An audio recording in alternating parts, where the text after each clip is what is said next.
All right, welcome guys to MAE 242 Recitation 2, the second fluid mechanics recitation for this semester. And for this recitation, we've got two pretty quick problems. Well, first one's really quick. Second one is actually a little lengthier, but it's nice. Second problem will directly help you with the first question of your homework for this week, I believe. So pay attention to that. It's pretty derivation heavy though, but it's not too bad. For this first one, it's just a really basic unit and conversion one. Just quick review. It's a good life skill to know how to convert units anyways, so, whatever. So for this first one, we have some body weighs 1,000 pounds when exposed to standard Earth gravity of GE equals 32.174 feet per second squared. And first ask us, what's the mass in kilograms? So this is pretty easy. We know weight is equal to mass times gravity. Well, we know the weight is 1,000. We don't know the mass, and it's 32.174 is the acceleration, gravitational acceleration. So just divide those two numbers over, whatever.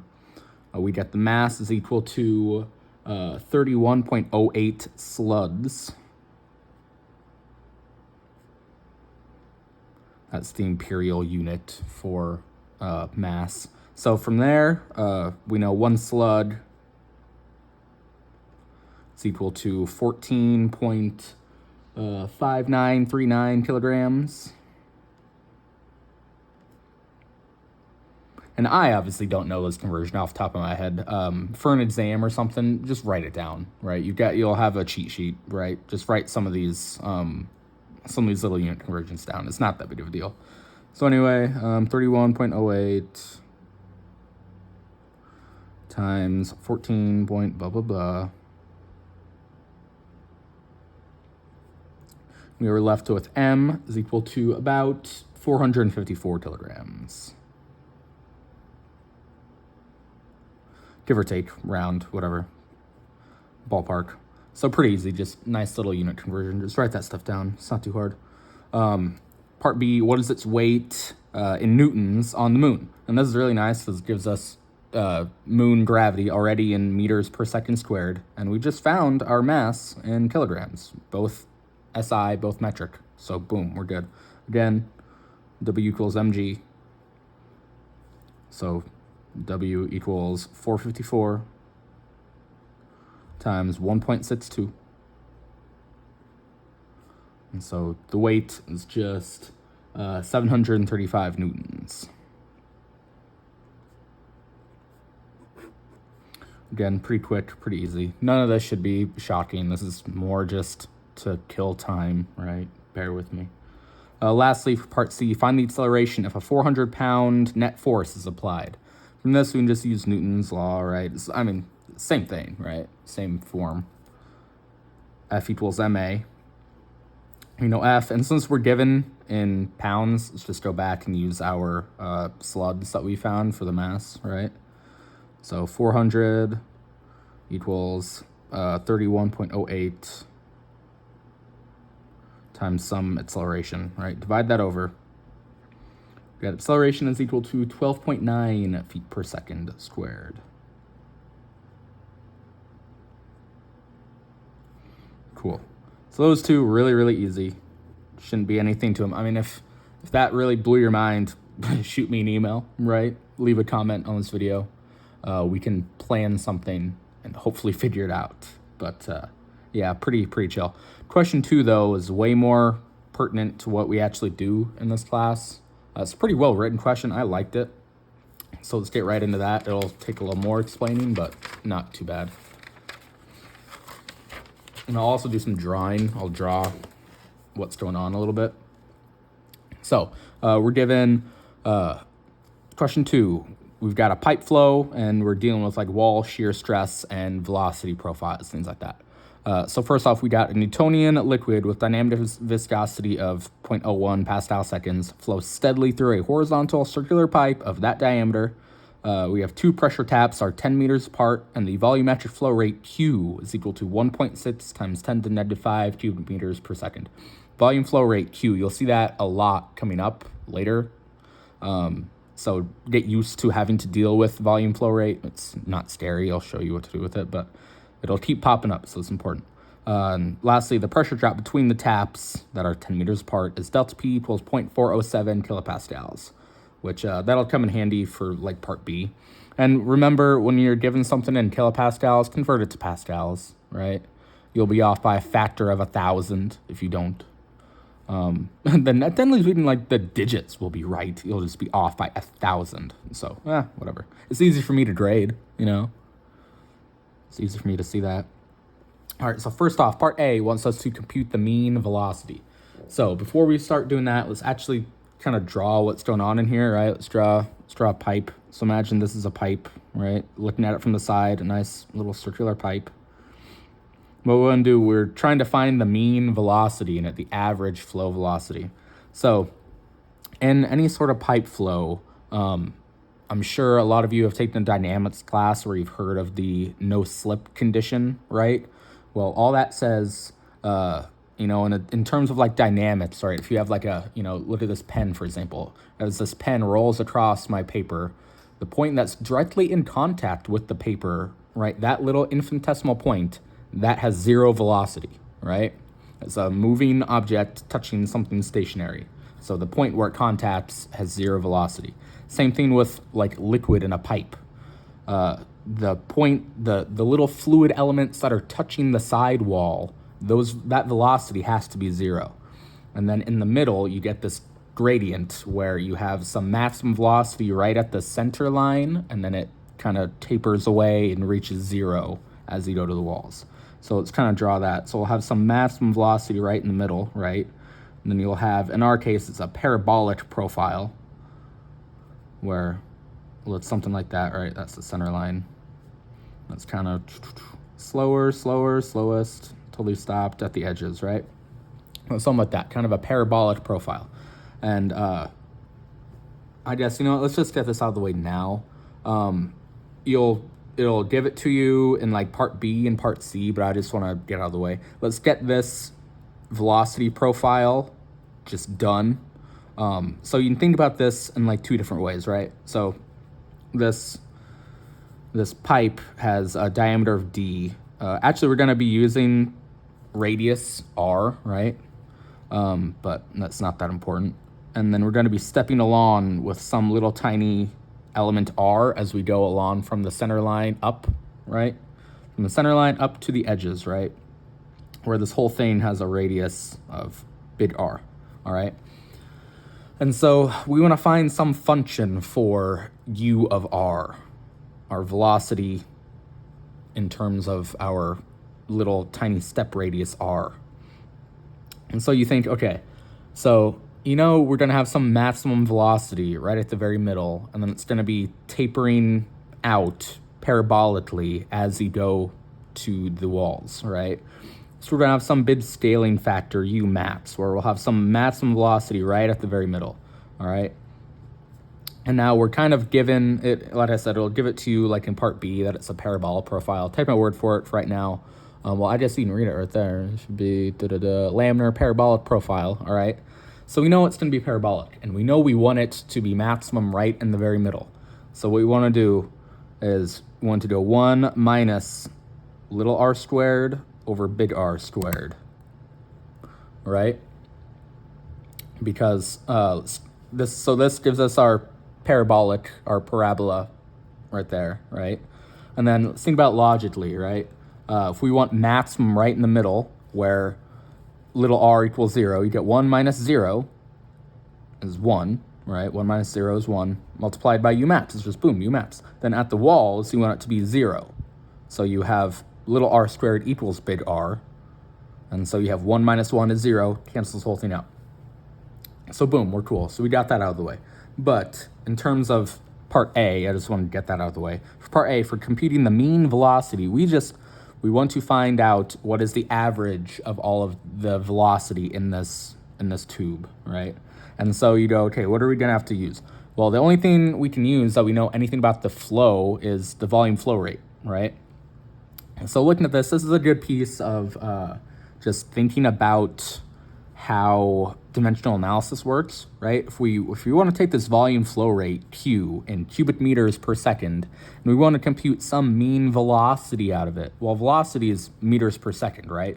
So we want to turn meters to the third per second into meters to the 1 per second. So what do we want to multiply or divide by there, right?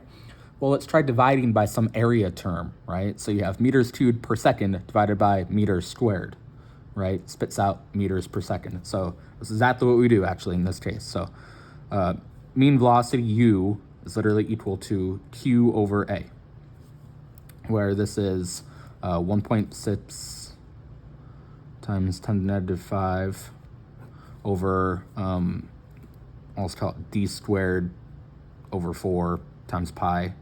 Plug in the numbers, right? We already have d up there. So 0.02, right? Converting to meters. Convert everything into meters.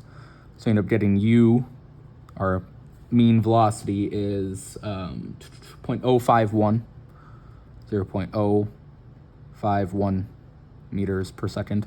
And that's an important number. We'll come back to that.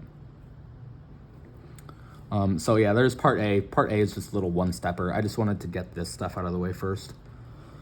All right, so anyway, for part B, we want to derive an expression for the pipe wall shear stress tau wall, tau W, in terms of U, mu, and D.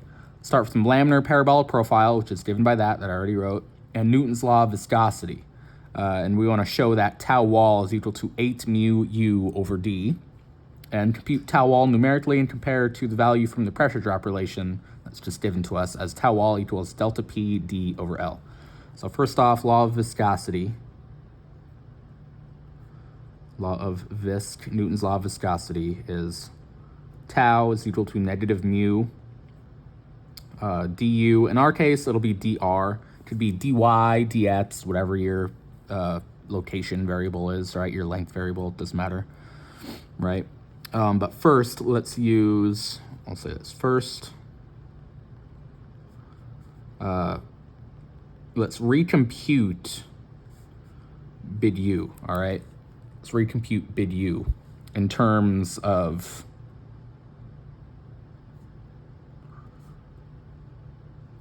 UMATs, all right?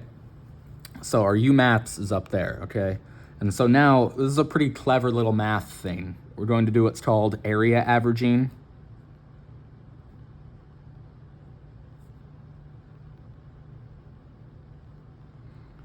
Where literally we're just going to essentially, okay, so how we have U equals Q over A. Alternatively, we can also say that Q equals U times A, right? That's totally cool. That's totally cool. So what we're gonna do is we're going to find U again, all right? So first off, finding U, let's divide by the area, okay? So it's 1 over pi, let's just say big R squared, where R, it's the radius of the whole thing, whatever.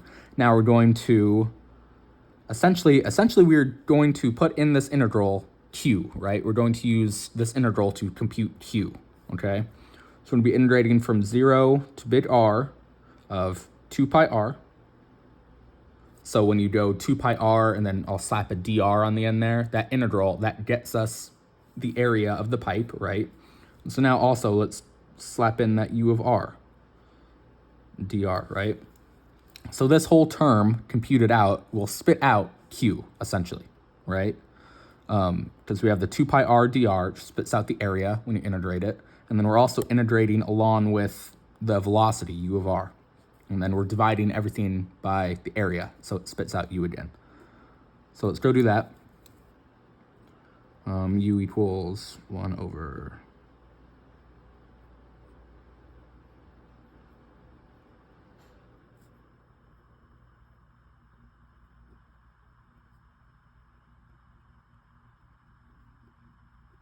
Right, now let's just do some simplifying. I'm not going to do the whole integral for you. It's totally cool. You can, pull out the 2 pi, pull out the UMATs, and then do the integral for it.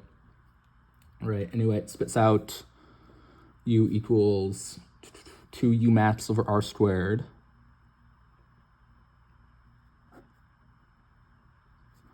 From 0 to big R of r minus r cubed over big R squared dr, which computing that ends up getting big U equals U maths over 2. So U maths is just equal to 2U, which we already know, big U right there, our mean velocity. So that's a good relation. Let's kind of do a dotted box around that. And now we're trying to prove this relation, this tau wall relation. So let's invoke our law of viscosity now, where tau equals negative mu du dr. Okay. Now literally from this du dr, this is exactly what it is. It's just the derivative of u with respect to r. So let's do that. Just take that derivative, that u maths 1 minus little r squared over big R squared. Take that derivative with respect to r. So doing that, we get tau equals negative mu. That ends up being, let's see where the hell did I write it? Negative 2 little r over r squared times u maps.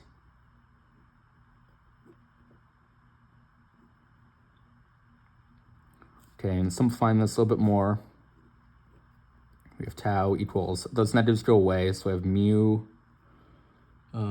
2u maths over r squared big R squared times little r. All right, and now we want tau wall.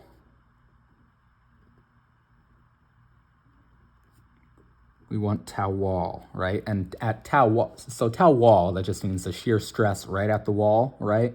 So in that case, so little r would equal big R in that case, right? So plug in. Now we get tau wall. Okay, so when little r equals big R, right, one of those r's cancel. So we have tau equals mu 2 u maths over one more big R. And again, right, u maths equals 2u, and r equals d over 2. So putting that in one more time, we have tau wall equals mu times 2 times 2u over d over 2. And, you know, do some mental gymnastics right there, right? Ends up spitting out tau wall equals exactly what we were looking for, the 8 mu u over d. Cool, perfect. Right, and so now compute numerically. Let's plug in values.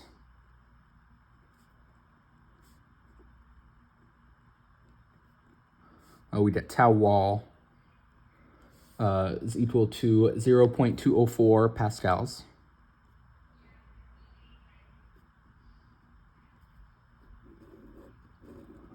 And for tau wall is equal to this other one, we're just comparing it, that delta P d over L. This again is equal to a 0.204 once you plug in all the numbers. So that's cool. So this tells us something, right? Here's all insight for like an experimental sort of thing, right? This deriving it, right? The tau wall that we derived, this first one, that was a lot of legwork to find that 0.204 pascals, right? First off, we needed to know some mean velocity. We needed to know some flow rate. We needed to know the actual profile of the flow, which if it's like a weird shape pipe or something like that, or some odd thing, that can be a lot of work to do, right? Whereas if we just know this pressure drop relation, right, all we need to do is drill two holes, right? Find the pressure at one end, compare it to the pressure at the other end. The diameter of the pipe is easy to figure out, and how far apart did you drill the two damn holes, right? And it spits out the same exact number with having to do far much less work. So that's a big thing in a lot of fluid dynamic, fluid mechanics situations. If you can find some pressure, some delta P relation, you can usually make a lot of money, because finding pressure drops is usually a lot easier than finding velocities straight up. But from delta P's and things like that, you can usually go and back calculate velocities and things like that. Once you take like a aero class, if you need to, you'll find out how to do that with like pressure coefficients, things like that. But anyway, just a little insight. It's good that we found those two numbers that match, because this relationship, this delta PD over L, is way easier to find the numbers for experimentally in the real world compared to doing all of this other stuff. But anyway, all right, that brings us to the last question, where part C, given velocity and shear stress distributions, like I said, U of R, I just proved it to you. Hey, hell yeah, I wasn't lying. And it's Umats 1 minus R squared over big R squared, and tau of R is equal to tau wall little r over big R. Find U of R and tau of R when R equals big R over 2. Ugh, sheesh, a lot of R's. Anyway, so let's just put that in. So U of little r equals big R over 2 equals, plugged in right there, 1 minus R over 2 squared over big R squared. Right, plug that in. We have U of R over 2 equals U mats times 1 minus 1 over 4. Where plugging that in, right, we have U mats is equal to 2U. So this equals 2U times 1 minus 1 over 4. And just go plug in the numbers for it. It's not that big of a deal. This should equal 0.0763.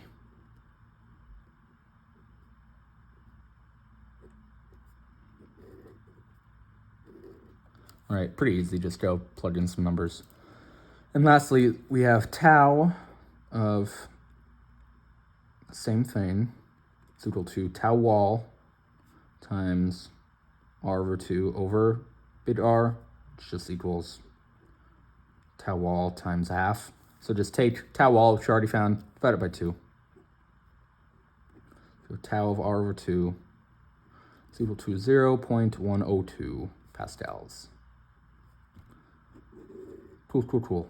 And so you can see, you can make some connections, right? You can be like, okay, well, shear stress varies linearly, whereas velocity is parabolic. You can use that to make some design choices, whatever, all sorts of stuff like that. And you can also see, visually, like the mean velocity we found, obviously that's just an average velocity. The velocity at individual points will be way different, whatever, right? You can say whatever you want. But if you have any questions, shoot me an email, leave a comment on the video. It's always cool. Should be it. I'll see you guys next week for another one of these. If you need anything else, like I said, just let me know. All right, thanks, guys.